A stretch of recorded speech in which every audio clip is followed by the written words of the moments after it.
from the 35-yard line. It's Onside Kickin' It with Alex P.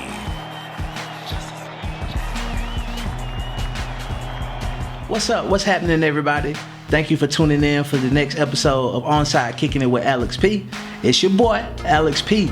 We got a lot to get into, a lot of NBA action that happened over the past week, so let's get into it. They had the draft on Thursday. Of course, Zion Williamson, he went number 1 to the Pelicans. We pretty much knew that was going to happen. Ja Morant went second to the Grizzlies. We pretty much knew that was going to happen. Then the Knicks, they grabbed R.J. Barrett, which once again, we knew that was going to happen. But then, that's when it hit the fan because the Hawks started to make their moves. The Hawks drafted DeAndre Hunter from Virginia. He just won the national championship with those guys, so that was a big look.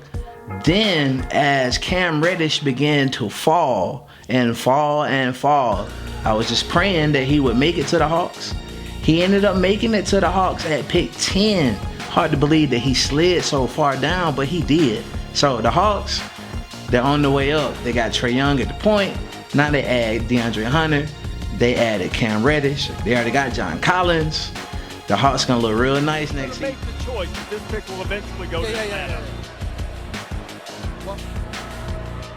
With the 4th pick in the 2019 NBA Draft, the Los Angeles Lakers select DeAndre Hunter from the University of Virginia.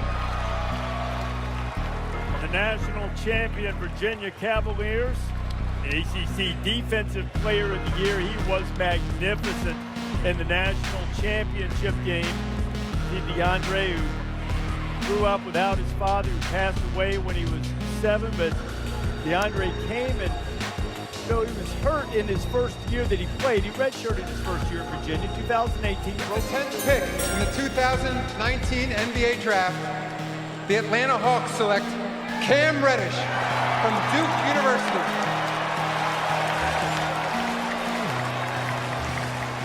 Third Blue Devil picked in the top 10 tonight. You see Cam Reddish, who had a bit of an up and down season. So then after the draft, they ended up trading Kent Bazemore to the Trailblazers for point guard Evan Turner.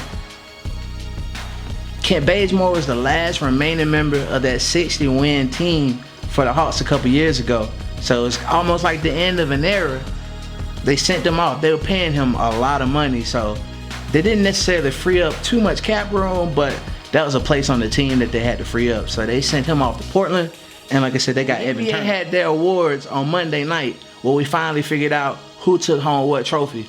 As expected, Giannis Antetokounmpo with 78 first-place votes was the NBA MVP. The only 2 people to get votes were James Harden and Paul George. Pretty much ran away with that. They had the best record. The Bucks had the best record in the NBA. So usually the best player with the best record typically is the MVP. So we pretty much knew that was going to happen. Next, Luka Doncic took home the Rookie of the Year. Now, I knew he was going to win the Rookie of the Year, but I didn't think he would have won by that many votes. Luka Doncic had 98 first-place votes. Trae Young, our boy, they only gave him 2 votes, man. That's disrespectful, man.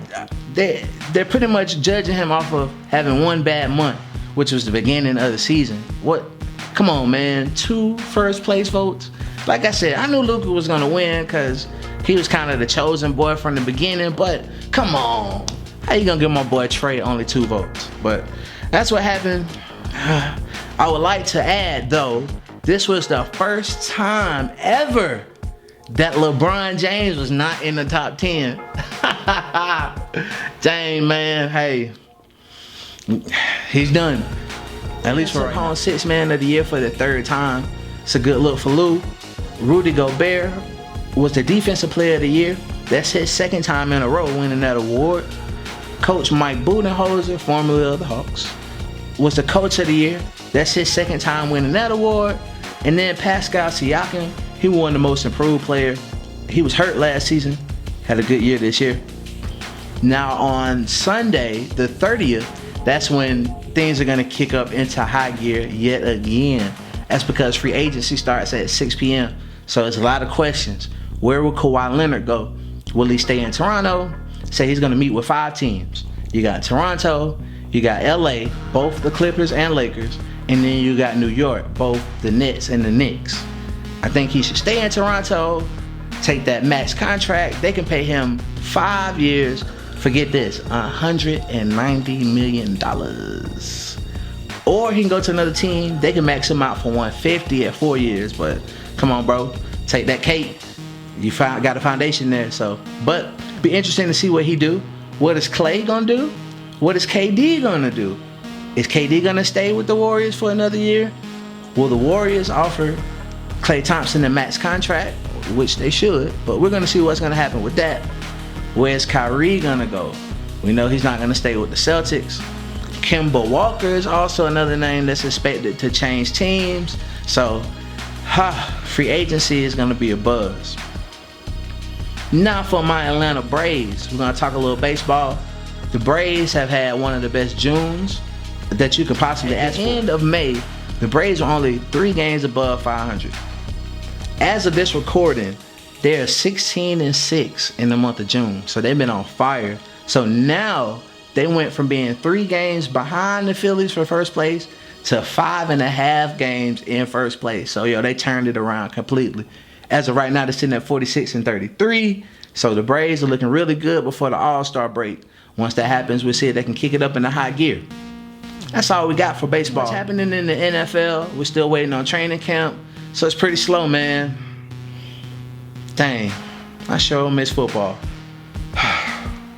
But hey, that's all I got for right now. Tune in for the next episode of Onside Kicking It with Alex P. We out. That's all I have.